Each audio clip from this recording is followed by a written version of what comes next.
Good morning, good afternoon, good evening to all of you. My name is Tanya Frazier, and I will be your moderator for today's live keynote. Our deepest apologies for the delay in start time. We have had some adventures behind the scenes. When the moderators get locked out of the platform, it makes it difficult to start the presentation. So thank you for your patience and understanding. We have a wonderful lineup for you today, and I am delighted to introduce them to you. As we begin, just a couple of housekeeping points. First of all, this recording will be or this presentation will be recorded. It will go live onto the virtual symposium platform and will be available for you to watch and rewatch as you wish. You will also have the opportunity to ask questions during the presentation. You'll see in your control panel that's on the right-hand side of your screen that there is a question section. The question area is used for two reasons. Number one, we use that for technical questions. So if you're having challenges accessing the recording or sound or having any other tech issues, go ahead and enter them there, and Bridget will take good care of you. Our headquarters expertise individual for the tech components.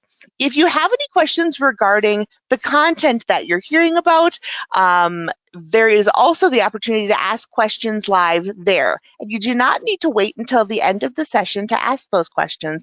Go ahead and do it right as you think of them, and they will be put in a queue. And as we have availability and time at the end, we will take as many questions as we're able.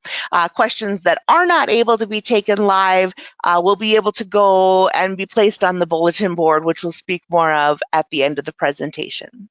Finally, the slides that are going to be utilized during this presentation today will be available for you in PDF form, and that will be placed on the virtual symposium site right next to the recording, so they were very easy to find.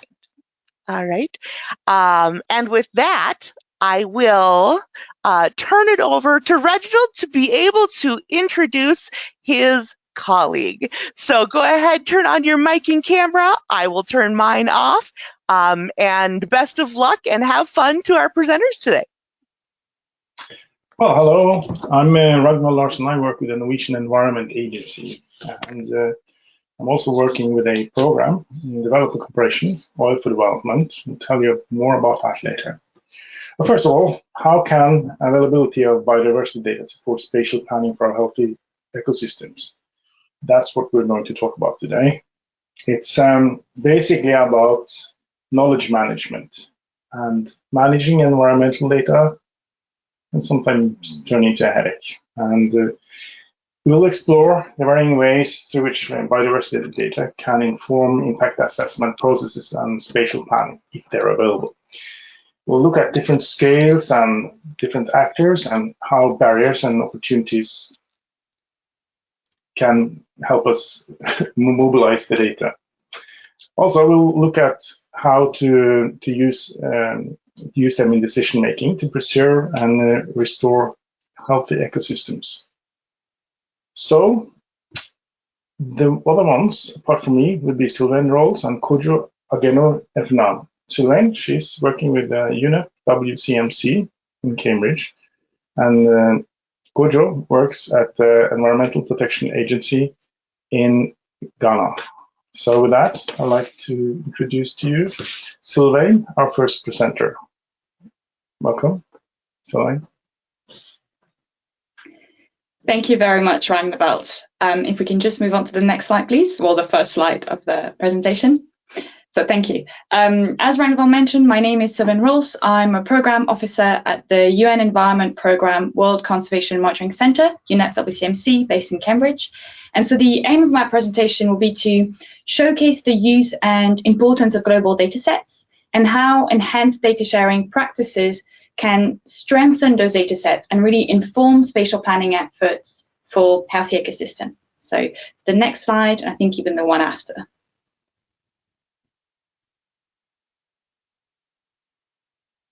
Thank you. So mapping. Mapping is a critical tool for both cross-sectoral or sector-based planning. It helps us to take a more proactive approach to spatially defining activities a country wants to occur within its boundaries. And so there are often many different competing social, cultural, economic, and ecological priorities that can be very difficult to untangle without a spatial overview. So mapping is one step in this process to enable decisions. Spatial data is useful at multiple scales. It can help locate features, monitor policies, evaluate benefits, and really just many other purposes. So to the next slide. And for that, there are a variety of stakeholders and actors that are in need of environmental spatial data. Again, many different purposes, but very often linked to impact assessment processes, which is, of course, the key interest for many people listening in today. And so you will have national governments, IGOs and NGOs, as well as the corporate sectors and researchers. Moving on to the next slide, please, and the one after. And so what I wanted to start with is the suite of online data portals and tools that are accessible for users, including, for example, I've listed some of them here: the Ocean Data Viewer, the Global Biodiversity Information Facility, GBIF, the UN Biodiversity Labs, Nature Map, as well as the Integrated Biodiversity Assessment Tool, IBAT. And so those data portals often contain data that are nationally derived, but collated globally. And they can be very useful for stakeholders to fill the gaps in knowledge for, again, many different purposes. But the one that's particularly used by the private sector is IBAT, because it provides screening information as part of EIA development by collating 3 core data sets: the IUCN Red List of threatened species, the World Database on Protected Areas, and the World Database of Key Biodiversity Areas. So to the next slide, please. The one I want to focus on here is the World Database on Protected Area, WDPA. This is one example of a global data set stemming from national level information and from a variety of sources. It's managed by UNEP WCMC, and it has monthly updates that are going to showcase the submissions from governments, NGOs, landowners, and communities. And this work is partly funded by the Proteus Partnership, which is a collaboration of extractive companies committed to improving global availability of biodiversity data.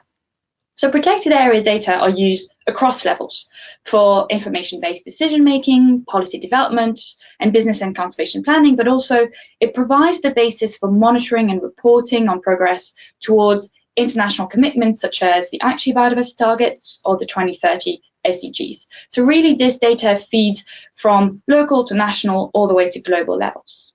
So to the next slide, please. And the WDPA currently has over nearly 260,000 protected areas recorded. And every country is unique with its own number of data providers. So here, for example, you can see that despite having over 12,000 sites, Australia has a single data provider, whereas Tanzania, with about just over 800 sites, has 4 different data providers. And so pulling together all that data from so many different data providers with very different data standards can be quite challenging. And so UNEP WCMC colleagues do it every month by bringing it into one WDPA data standard. So once the data are received from a data provider, it goes through a quality check and data formatting process, which may require some back and forth with the data provider. And then the information is verified by an authoritative source before being integrated into the WDPA. Next slide, please. So one other data source I wanted to discuss today were combined layers, such as the screening layers for IFC PS6. Now, many of you will be aware of IFC Performance Standard 6. It's one of the most influential biodiversity standards of current times, and it's particularly used within large-scale infrastructure and the extractives. And the identification of critical habitats is a very important part of the assessment process, because it will trigger a requirement for net gain of biodiversity from IFC and also from any other financial institutions which are adhering to IFC PS6. And so in 2017, UNEP WCMC and partner institutions combined 20 global scale spatial data sets that you can see listed here into one layer displaying likely or potential critical habitat. So next slide, please. And in 2020, a natural and modified habitat screening layer was published again by NetWCMC, and this time it classified terrestrial land surface into natural or modified habitats, again according to the definitions provided by IFC PS6. And so those type of screening layers are useful for both companies to understand areas where increased assessment and mitigation may be expected, as well as for governments to plan where or where not to site concessions due to the underlying biodiversity value. But of course, such layers can become much more comprehensive at the regional and national scales with the addition of nationally relevant data and really accounting for national conservation priorities. For example, if you look at the national red list of threatened species rather than the global red list of species. So the next slide, please. We know that data exist locally and nationally, but they are often scattered and really hard to access. And so as part of the Oil for Development program, which Ragnvald will tell you a bit more about later, UNEP-WCMC works with national agencies in some partner countries to develop national metadata inventories of biodiversity spatial data to really make data more accessible, more visible for national and project level decision making. And for example, in Myanmar, we've done a marine metadata inventory, which identified close to 19 national data sets, including ones showing species distributions or mapping key habitats. And that's in combination with the nearly 60 global data sets that were found that feature data points in Myanmar's boundaries. And a similar exercise is currently underway in Somalia with a focus on coastal and marine spatial data. So next slide, please. So once we have those metadata inventories, we can look at using this information. And so as a next step, in collaboration with national agencies such as the Environmental Conservation Department, ECD, and the Pathain University in Myanmar, we are looking at collating a national coral reef data sets. So the data sets that have been identified have a diversity of geographic and taxonomic coverage, and also very different formats. We're all going to convert it into the Myanmar National Coral Dataset structure, which is based on the GBIF Darwin Core Standard. And then this will be compiled into a polygon dataset that can then be used for many different purposes. And of course, this work can also be complemented with additional data. This could be data coming from remote sensing technologies or open access satellite imagery, but this is going to be more of the focus of Ragnvald's presentation regarding this particular type of work. What I want to focus on now is another potential data source, which is EIA special data collected by companies and their contractors and consultants. So if we go to the next slide, and I think even the one after. Thank you. So EIA data sharing is now encouraged by beyond just the conservation sector or scientists. It's more and more widely acknowledged as a necessity. Principle 10 of the EP4, which is to be implemented from October 2020, from this month, requires from Equator Principles financial institutions to encourage their clients to share biodiversity data with GBIF and relevant national and global data repositories. This is a voluntary engagement from clients for now, but ultimately it is aimed at becoming mandatory. So next slide, please. So why? Repurposing baseline data from EIA can be an efficient way of informing other policies and procedures, from site-based decision-making to national strategies and development planning. It's going to support monitoring of species and habitats at the national level. It's going to help develop baselines to really monitor change over time for reporting. And ultimately, it should reduce duplication of efforts and really just coordinate capacity and increase efficiency. Next slide, please. So just to give you an idea that the data collected as part of the EIA baseline will include information on the area of influence, its key environmental features such as species, habitats, as well as even potentially ecosystem services, and also information on the pressures found in the area.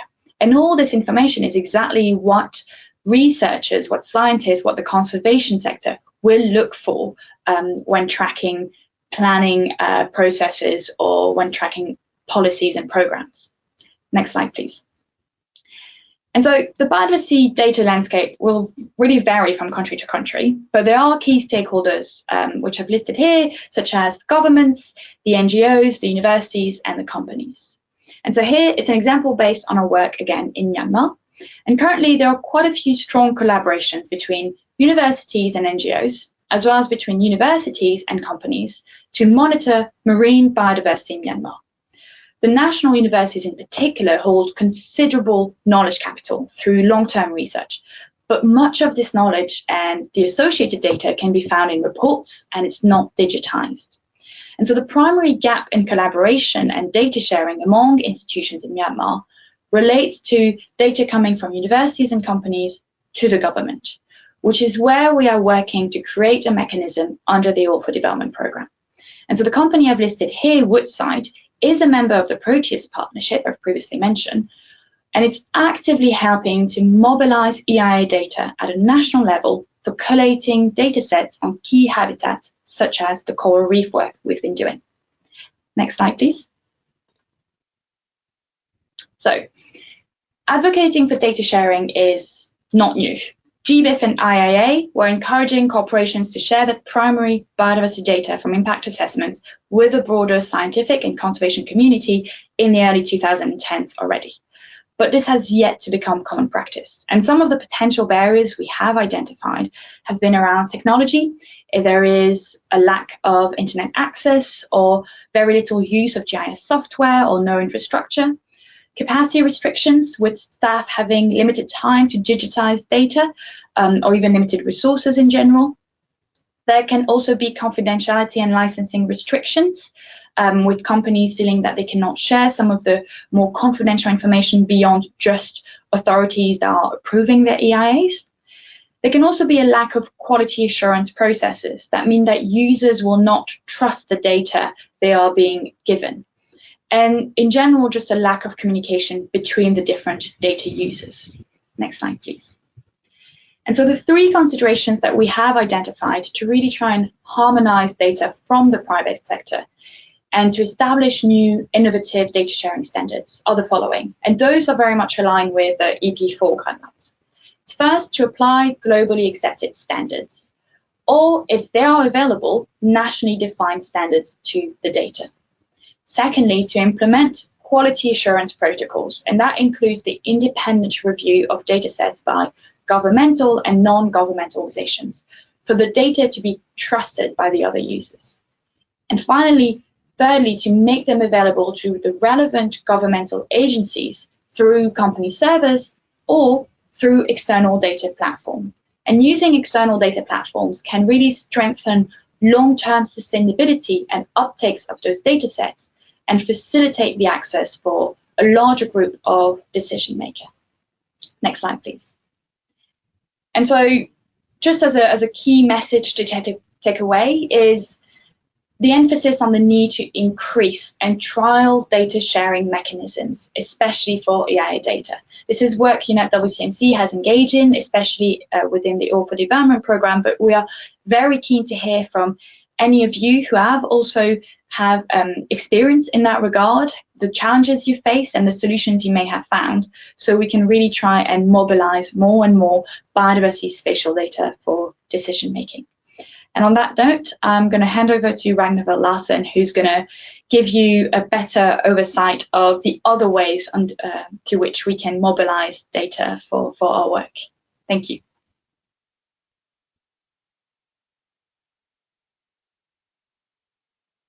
Thank you, Sylvain. So I'll take us through a presentation on how the program I'm part of can contribute to the collation and dissemination of biodiversity data.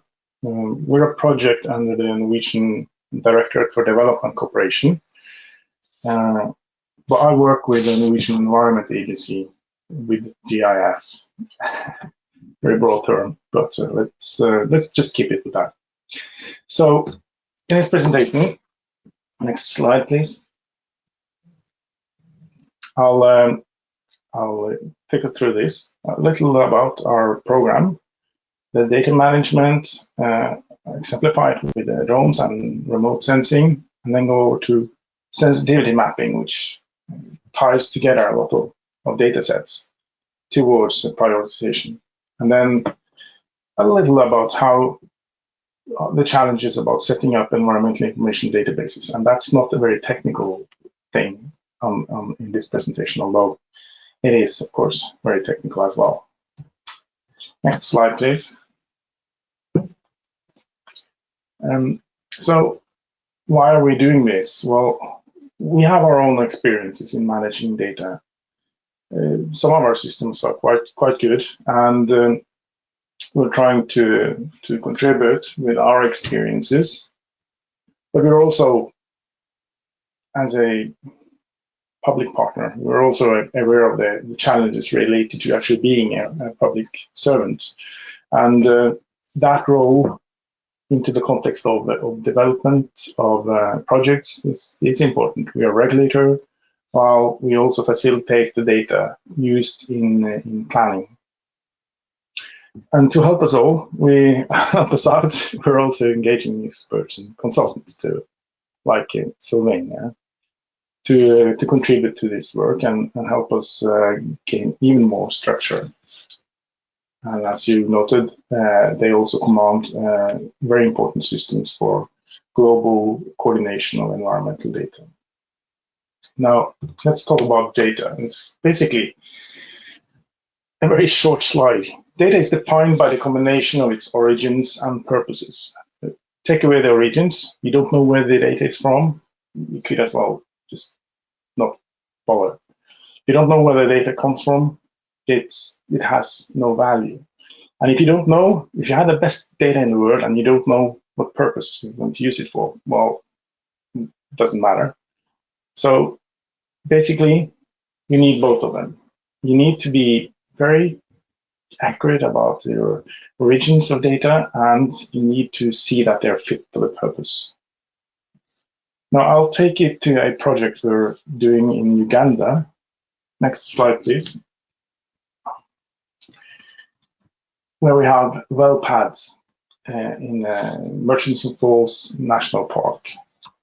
So there's petroleum development there, and to understand better what happens with wildlife and how to possibly even compensate, it's interesting to know more about the actual consequences for animals, wildlife.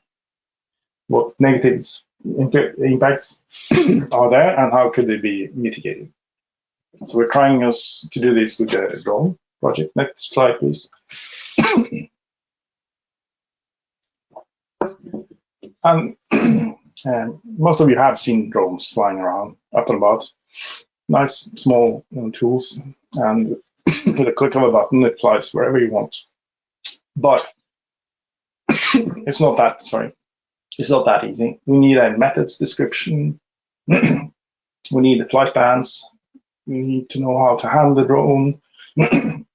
And we need to store the images from the surveys, store data in the database, analyze the data, present it online, and write composite report. So let's look at the method. Next slide, please. So here we're looking for a purpose when we're defining the method. What purpose do we bring into this equation? Looking at the change of wildlife use of areas close to the well pads, we need to find some establish an understanding which is scientifically viable, and we have consultants to do that from the Norwegian Institute of Nature Research, and they're they have a lot of experience from wildlife monitoring in Tanzania, particularly, also other countries. So we're working on the method, defining it, and we'll get data from this, which will be helpful. So if we go to the next slide, please. This is a small draft of the data flow. Where does it, or where is the origin, and how do we handle it anyway? And there's a timeline as well. So we're putting this together, and we will, at the end of the day, have a data set, and it will be one of many earlier data sets, and we need to handle them, and we need to look at them for a purpose. Now, sometimes the purpose of a data set could be that we find new purposes for it, so we aggregate the data. And the next part of the presentation is about using data in a different context, which is possible, of course. The next slide, please. So, sensitivity mapping. Sensitivity mapping is an understanding. We're establishing an understanding of the areas that have higher risks of undergoing adverse change as a result of an activity or event. To do this, we need to piece together, or actually aggregate, generalize a lot of data from different data sets. So we're putting them together, analyzing them for analyzing the different assets, we would call them. So given an asset, we'll look at the susceptibility and its importance, and that's the sensitivity. And then we look at the potential exposure, and we have an understanding of its vulnerability. So this is a method which is based on many other earlier implementations. IPECA has done one, and we've been standing on the shoulders of giants, and now we've refined it and tried to unify many of those methods. So next slide, please. So what we've done is we've made a processing tool which does the job for us, but we need inputs. The inputs would be the data sets and an understanding of the importance of the different data. So we have 7 steps here: assessing the intended use, and identifying pressures, identifying assets, prioritize the assets and ranking them. And then we press run on our tool, and we will then produce the atlas, which is basically a data set with grids, where the grids would have different importances or sensitivities. So this atlas can then be used for decision making, and it's advised also to do maintenance of the data, meaning that if there is a new understanding of the real life, if there is something happening outside, we can implement or recalculate our data sets. So next slide, please. So the small map on the right-hand side there is from Ghana, and it's a preliminary overview of sensitive areas. So the contributions from us would be that we're working together with external partners to establish the method, and we're doing it with software which is called FME, and we facilitate workshops and trainings and mentoring as well. So if you have next slide, please. Let's say a little about environmental databases, which is not only technology. It's not only about the software, although we would have to relate to the providers of technology, S3, FME, or if it's open source, QGIS and GeoServer. And we will need to relate to data sets, how prepared the different countries are with regards to spatial data infrastructure, if we have available global data, like the ones presented by Sylvania, or if there are local data available, and whether the data is open or closed.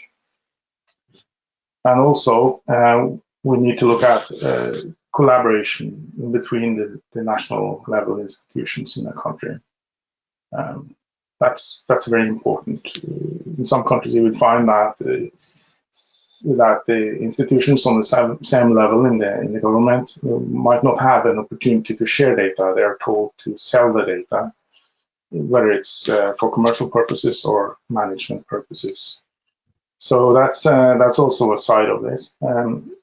It's also about funding, which ties to the selling data. So it's complex, and we're trying to contribute with our experiences, both from Norway and from other countries, to promote better management of data and better use of them in the context of impact assessments. So next slide, please. So what we know is we have a lot of challenges in our own backyard. We struggle with issues as well. Flow data is something I work on a day-to-day basis. We find bugs in our systems, or we find that the survey of some ecosystem has not been good enough. So we do this all the time, and we're trying to make it better as we go. And we have found some solutions, and with our collaborations, we hope that some of our partners can adopt our solutions. And some of them also actually contribute back to us some of the experiences we get from our collaborations with countries like Ghana or Uganda. We bring them back to us, and they contribute to our work. Next slide, please. And that's the last one. So with that, I'd like to thank you for watching me, and then present to you Kojo Agenor Efunam at the EPA in Ghana. Are you here, Kojo? Yes, I'm here. Welcome. You can proceed. Thank you. Thank you, Rangbad.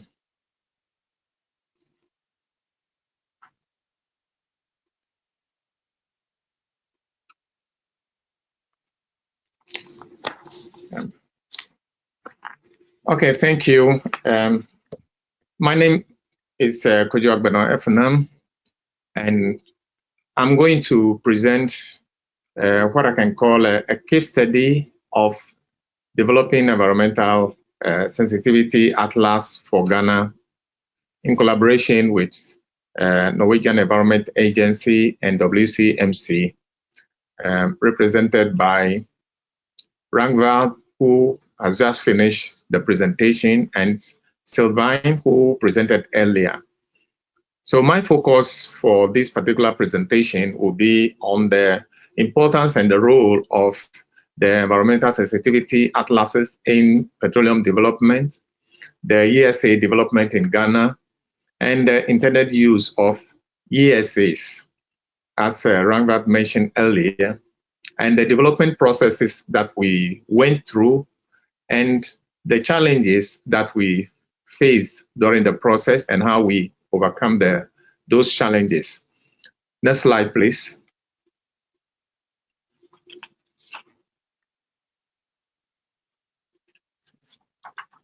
Next slide.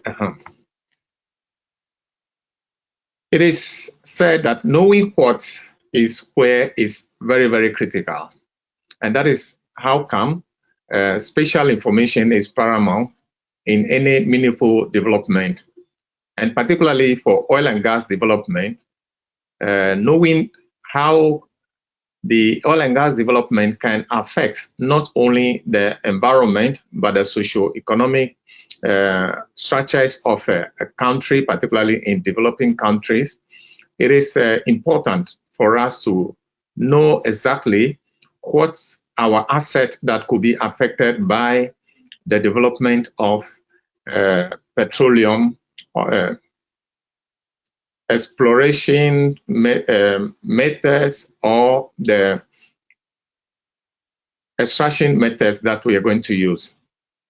So sensitivity atlases become handy, particularly for the corridor you are earmarking for the transportation of the crude you are going to produce, how you are going to award blocks And then in the onshore petroleum exploration and development works, it is particularly critical for the international oil companies and the authorities to know all these things before you even try to open up the area that you want to.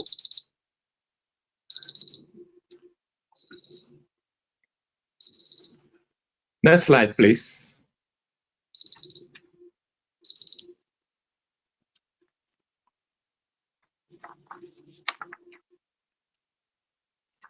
Next slide. Okay. Now, so what are the developments of the ESA in Ghana intended to, or why do we want to develop ESAs? The first one we produced was earlier in 1986, when we knew that Ghana, being a coastal country, can have an oil spill. Now, but that was a paper-based map.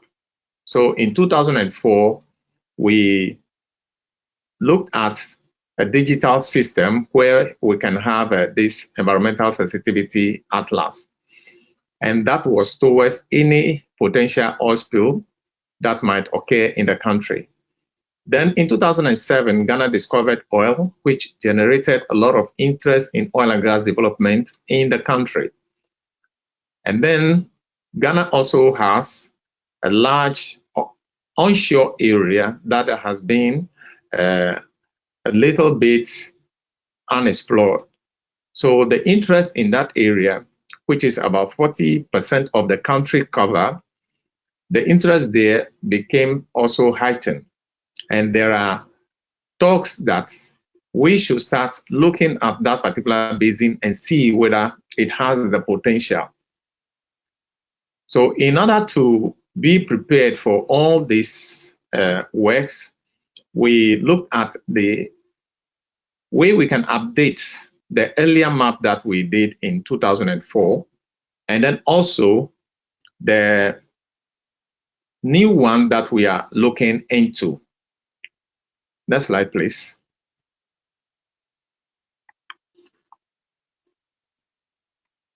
So what do we want to do with these ESAs that we want to develop?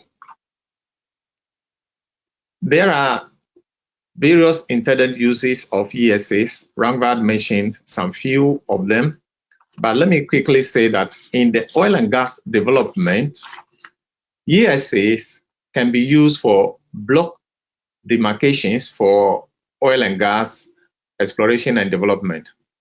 Normally, in any oil and gas development, the first step is the licensing of the companies, where you award them specific areas that they will work on, known as blocks.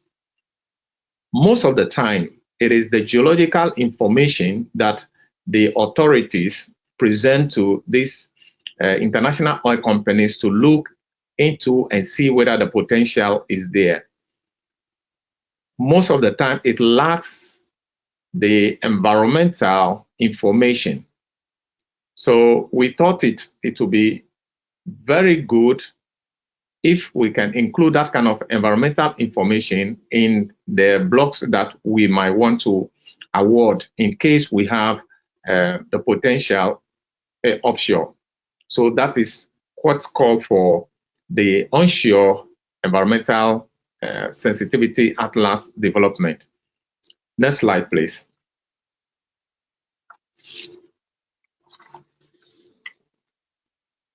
So what are the development processes? Rangvad, the earlier presenter, mentioned quite a number of them. I'll quickly just walk over them to let us know what we did in case of Ghana. The first one is the risk identification that Rangvad talked about, or identifying what he called the pressures. So for Ghana, we were looking at three main areas: terrestrial, coastal area, and the marine environment. Now, whether you are on terrestrial environment, coastal environment, or marine environment, there are certain pressures that will occur, or there are various risks. One of them is oil spill, the other one is noise. Next, we have atmospheric emissions, you have light, aquatic pollution, habitat loss, waste generation and its management, and other direct impacts like population increase in a local area. And all these pressures that I mentioned, whether you are terrestrial, coastal, or marine, you have them. But then in case you are onshore, there will also be the habitat fragmentation, soil erosion, and degradation. So these are the pressures that you will normally have in any oil and gas development. Next slide, please.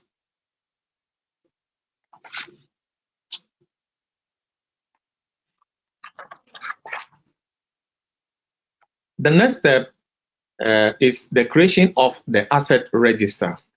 Now, in creation of this asset register, there are various considerations that you have to make, particularly if you are a country that have signed onto international conventions. You don't want to seen violating those conventions that you are signatory to.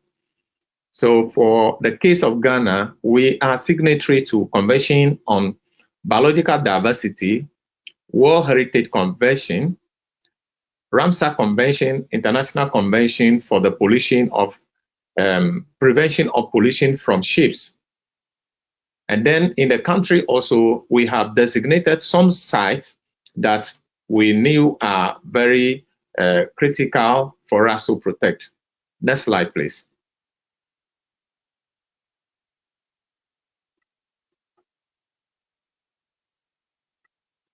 For example, the UNESCO World Heritage Convention has a clear position that mineral or oil and gas exploration or exploitation is not compatible with any World Heritage status. So there is a need to look at where do we have such World Heritage in the country so that we do not allocate any oil and gas in those areas, or we don't see the companies going into those areas to do the exploration. The same thing applies to the Ramsar Convention that we are signatory to, and we have designated some places as Ramsar site. But then in the Ramsar Convention, there is a concept of wise use. So we can look at that and see whether whatever we want to do in the Ramsar in terms of oil and gas development can fit into that concept of wise use. Next slide, please.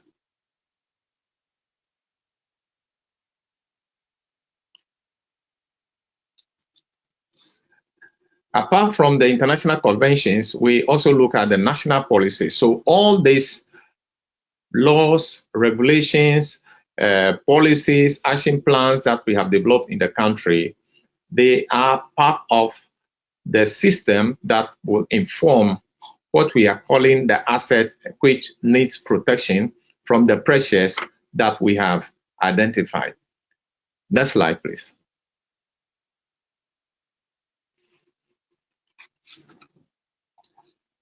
So in Ghana, being in the tropics, we see that we have a lot of forest reserve, thick forest reserves, and there are national targets also for protection of some of those areas that we think are critical. For example, coral reefs, mangroves, important wetlands, marine protected areas, biosphere reserves, etc. Next slide, please.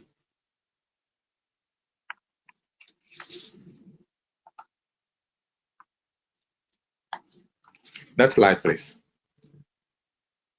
I've mentioned these ones already, so we can move on. The forestry laws that are in the country that should govern anything that we want to look at. So having looked at all these regulations and law conventions, we now see which assets are critical for us to identify and put on the maps. So the fall mainly into three major categories: important species, the habitats, and the protected areas. And then we also have the environmental impact assessment regulations that is supposed to guide any development that we are having in the country. So all these regulations and all this demarcation of the assets that we are going to put together form the basis of having the environmental assets. Next slide, please.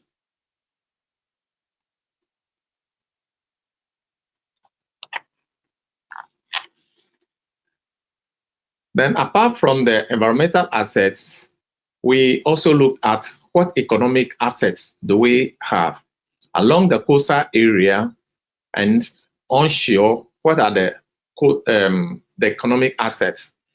We looked at the aquaculture, we look at the cultural assets, fisheries assets, the industries that we have along the coast, and in the area that we intended to examine to see whether we have the oil, that is the Voltairean Basin, what industries are located there along the coast, where do we have ports, and then tourism facilities.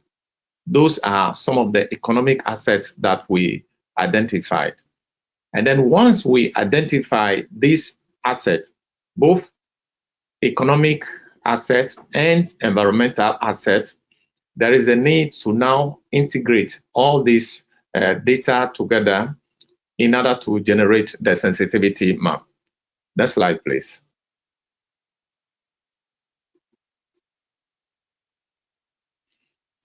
And as Rangva said, after all these data sets are gathered, then there will be the need to do the ranking and prioritizing the assets. So that will eventually culminate into the sensitivity atlas development. Next slide, please.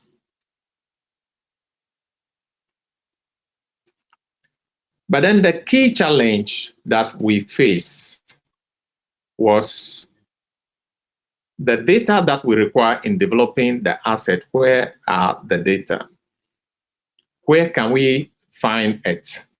And the earlier presenters presented some key challenges, particularly Sylvain presented key challenges, and those challenges were real in the Ghana case. The first one is the technology, and then the capacity. Do we have the data? And if the data is available, do we have gaps in the data? How do we get the data? From which sources? And whether they are fit for purpose. So those were the critical challenges that confronted us during the sensitivity development process. Next slide, please.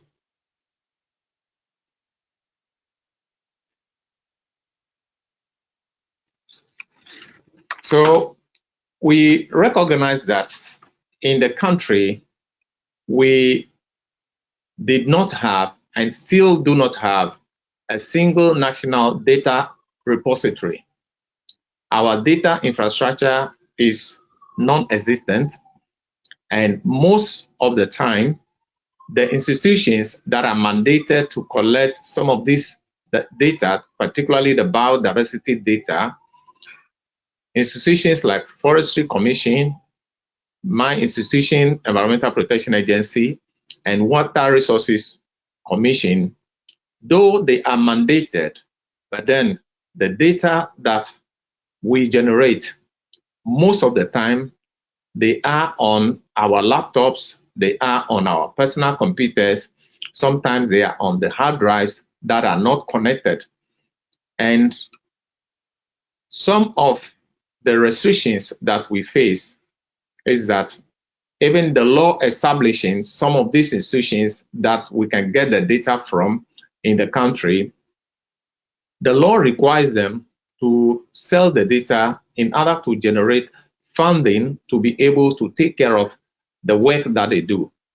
Therefore, if you want to get the data for developing something like a environmental atlas for the nation, you will have to buy, and that will require a lot of finance getting the data.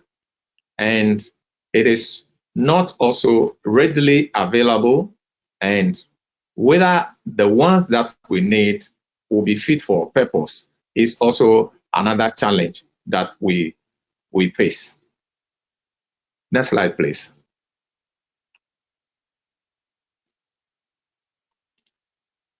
But then how did we overcome these challenges? The key recognition that we made was if we are able to collaborate with others, then we will be able to overcome the challenges that I mentioned.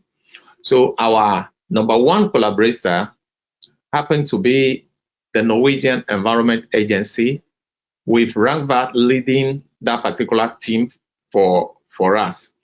And through the collaboration with the Norwegian Environment Agency, we got to be linked with the UNWCMC, and through them, we were able to start gathering some of the data that we can get freely from other sources. Then we also got assistance from the Norwegian Environment Agency through Rangvad and his team to be able to learn how to pilot drones in order to generate our own primary data. Then apart from that, we also collaborated with the Department for International Development of UK through the program called GoGIG, that is Ghana Oil and Gas Inclusive Governance. And we also got some funding from them to collect some primary data. So through the use of the drones, handheld GPSs, we went to the field, collected some primary data to augment the secondary data that we got through WCMC in order to create and complete the sensitivity atlas. Next slide.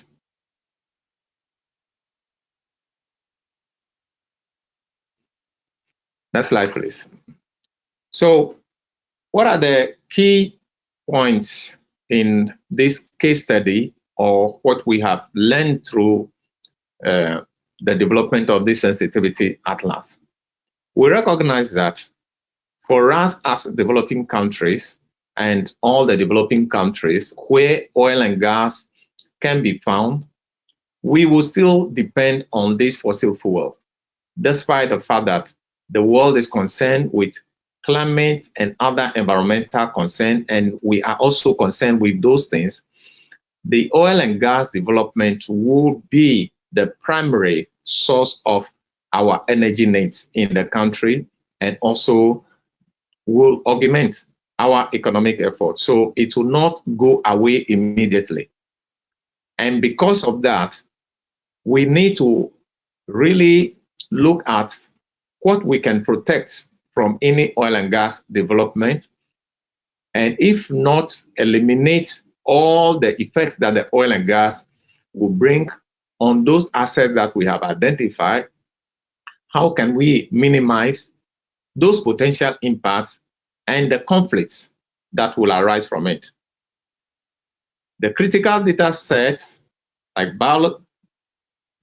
biological diversity are lacking in most of the developing countries like Ghana due to non-existence of national data infrastructure and data repositories. So those are the key challenges, but then eventually we knew, or we got to know along the way, that institutional collaboration is an enabler, and that has helped us to overcome those challenges that we face. And I thank you so much for listening to us and coming to the end of this session. Thank you. Wonderful. Thank you so very much, Kojo. This is Tanya bopping in. And I just wanted to say that we actually have a few minutes of time left to take some questions. So I am going to stop showing the PowerPoint screen and invite our presenters to come onto camera. Kojo, I know that may be challenging for you with too much data. So if you just want to be by voice, that's okay as well. But I'm going to stop showing the screen here and allow for us to see you as presenters. And then there's one and two. Wonderful. All right. So we have some questions that have come through from our audience, and let's start with this one. Question particularly for Reginald. Is there a more detailed description of the sensitivity atlas method available? Yes, there is. There is a methods report which is available from the website at the WCMC. I have the link, so I'll post it to you, and maybe you can share it with the participants here. Absolutely. Yeah. So, and there's also, apart from that report, the software is also available for download. And if anyone has questions, just contact me on my email. Yeah, if I can just follow up on that. So the tool is available from download from the website. It is very much open access. Anyone can use it. As Ragnvald mentioned, there is just the fact that for the time being, we rely on the FME software. So you do need a license, an FME license to run it. But other than that, it uses QGIS, which is also open access. So hopefully as many stakeholders as possible can make use of it.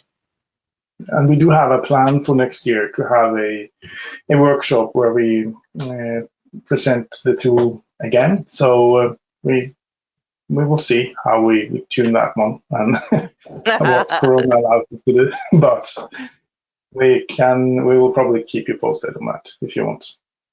Wonderful. Thank you. Thank you. Next question is directed directly towards Sylvain.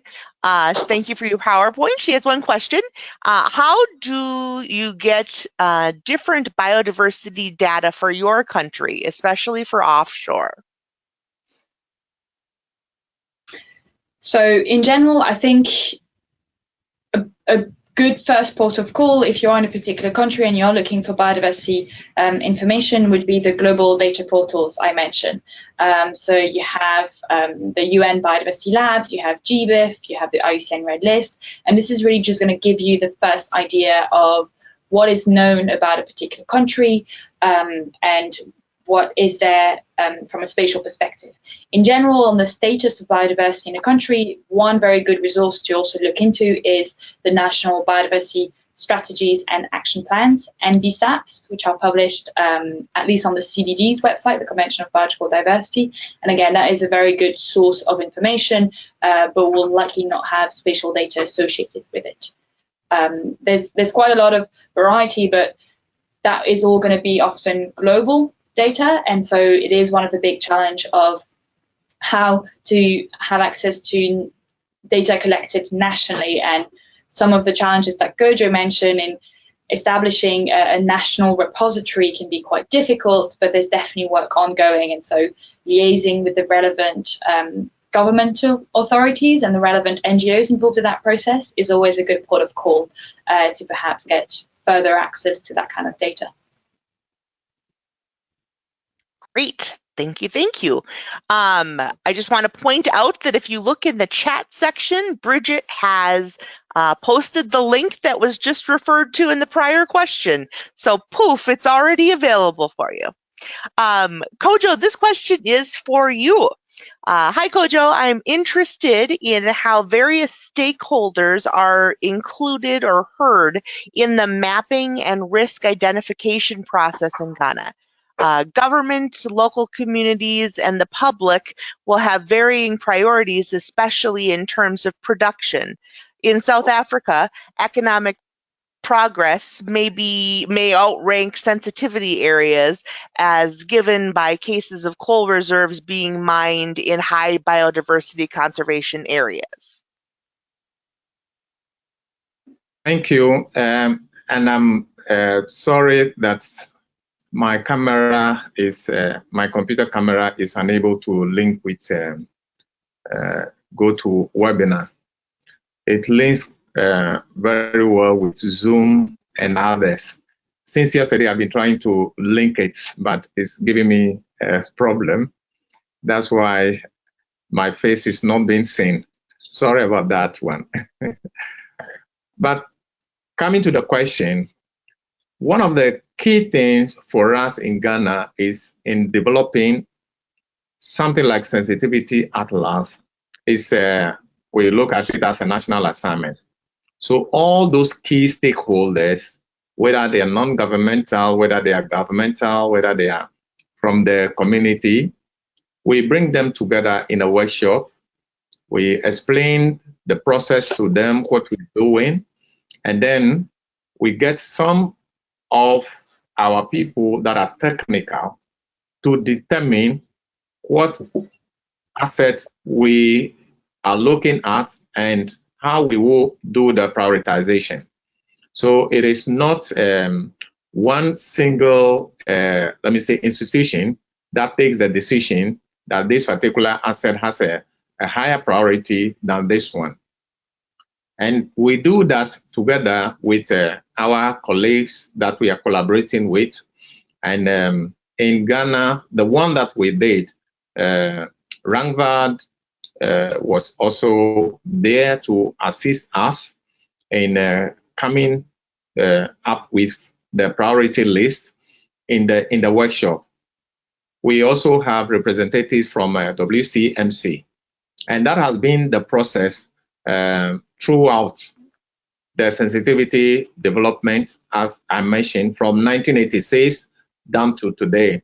That has been the process. It's a stakeholder workshop from which we determine the prioritization. And they are very, very key, because without them, whatever you produce will become lying on your own table. It will not be used because the key users have not been brought along the chain. So it is very critical that we do that. Thank you. All right, and Kojo, we're just still very thankful that your internet held up so that we could have you live. We are tickled to be able to hear you. The last question that we have time for today is actually for you again, Kojo. If you wouldn't mind answering back to back. Please, I would like to know, aside collaborating with external organizations like OFD in the collection of baseline data for the ESAs, what is the country doing in harmonizing existing data from the various institutions into a common database that will be accessible or easily accessible to all? That is a very tough question and a very good one. That recognition is there that we should have a national data repository. And there are talks also going on that we should definitely have.